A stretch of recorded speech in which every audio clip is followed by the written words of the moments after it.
ఎవరు భగవంతుడు అనగా ప్రకృతియే మనకు భగవంతుడు. நமக்கு இறைவன் யார் என்றால் ఇదే இயற்கையே நமக்கு ప్రత్యక్ష இறைவன். భగవంతుడు.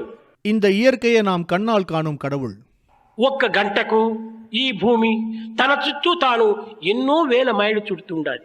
இந்த பூமி ஒரு மணி நேரத்தில் தன்னை சுற்றி எத்தனையோ ஆயிரம் ఈ மைல்கள். విధంగా తిరగటం చేత ఏమి ఏర్పడుతుండాలి?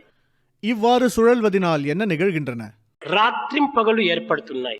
இரவும் பகலும் ఈ ஏற்படுகின்றன. రాత్రింపగలు ఏర్పడటం చేత మానవుడు తన యొక్క విశ్రాంతిని తీసుకోగలుగుతున్నాడు. இந்த இரவும் பகலும் ஏற்படுவதனால் மனிதன் நல்ல ஓய்வை ఇంతటితో பெற కాదు, முடிகிறது. ఈ భూమి సూర్యుని చుట్టూ కూడా ఎన్నో వేల మైళ్ళు తిరుగుతుండాలి వేగంతో.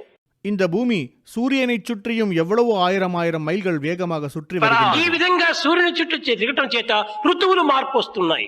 இவ்விதம் சூரியனை சுற்றி வருவதனால் ఈ பருவங்களும் ఋతువులు మార్పు மாறுகின்றன. కావడం చేత వర్షములు పంటలు ఇలాంటివంతా పండి మానవునికి జీవనోపాధిని కలిగిస్తుండాలి. இந்த பருவ மாறுதல்கள் நன்றாக மழை பெய்து பயிர்கள் விளைந்து மனிதன் நன்கு வாழ்வதற்கு కనుక வழியை ఏ ఫలితమును ஏற்படுத்துகின்றன. ఆశించకుండా ప్రకృతి మానవోద్ధారణ సలుపుతూ వస్తుంటుండాలి.